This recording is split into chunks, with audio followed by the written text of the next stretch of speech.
Assalamualaikum warahmatullahi wabarakatuh. Alhamdulillahirabbil alamin wa bihi nasta'in wa ala umuri dunya waddin wassalatu wassalamu ala asyrafil anbiya'i wal mursalin wa ala alihi wa sahbihi ajmain. Nasrum minallahi wa fathum qarib wa basyiril mu'minin. Qalu subhanaka la ilma lana illa ma 'allamtana innaka antal alimul azim. Rabbi shrah li sadri wa yassir li amri wahlul 'uqdatam min lisani yafqahu qawli.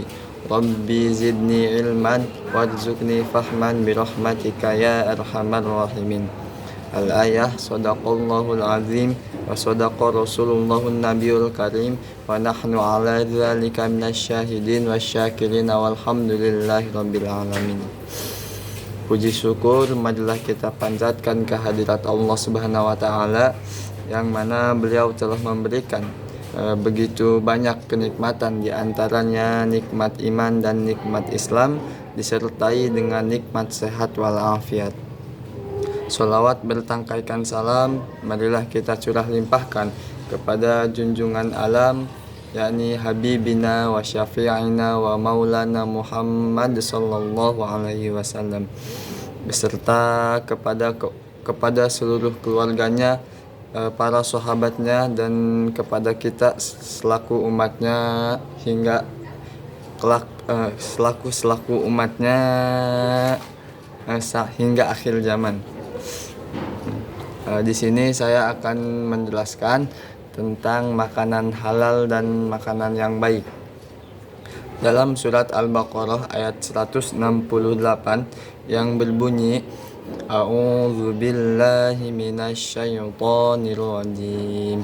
Bismillahirrahmanirrahim. Ya ayyuhan nasu kulu mimma fil ardi halalan thayyiban wa la tattabi'u khutuwatis syaitan innahu lakum aduwwum mubin. Shadaqallahul azim. Yang dimaksud dengan makanan yang halal adalah makanan yang halal atau yang dibolehkan oleh agama dari segi hukumnya. Baik halal zatnya adalah makanan yang zatnya dibolehkan oleh agama, misalnya telur, buah-buahan, sayur-sayur, daging sapi, daging kambing, dan lain-lain. Makanan yang halal pada hakikatnya adalah makanan yang didapat dan diolah dengan cara yang benar menurut agama. Misalnya makanan yang seperti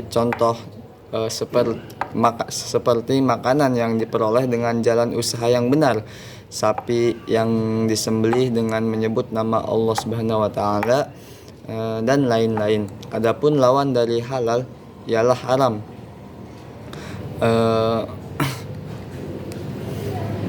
Yaitu makanan yang secara zatnya dilarang oleh agama untuk dimakan, misalnya daging babi, daging anjing, darah, bangkai selain bangkai ikan, dan sebagainya. Sedangkan haram karena hakikatnya yaitu haram untuk dimakan karena cara memperoleh atau cara mengolahnya, misalnya telur hasil curian, daging ayam hasil menipu, uang yang dibelanjakan hasil dari korupsi, dan lain-lain. Makanan-makanan tersebut menjadi haram bukan karena zatnya, tetapi haram karena diperoleh dengan cara-cara yang dilarang oleh agama. Adapun makanan yang baik dapat dipertimbangkan dengan akal dan ukurannya adalah kesehatan. Artinya, makanan yang baik adalah yang berguna dan tidak membahayakan bagi tubuh manusia. Dilihat dari sudut kesehatan, maka makanan yang baik lebih bersifat kondisional, tergantung situasi dan kondisi manusia yang bersangkutan. Misalnya,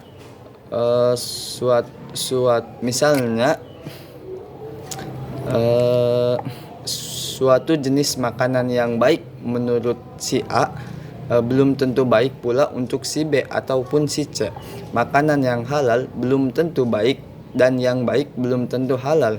Misalnya daging kambing yang sudah disembelih dengan menyebut nama Allah Subhanahu wa taala lalu dimakan mentahnya tanpa dicuci terlebih dahulu, makanan tersebut halal dari segi hukumnya, tetapi termasuk makanan yang tidak baik karena tidak membahayakan karena bisa membahayakan tubuh orang yang memakannya.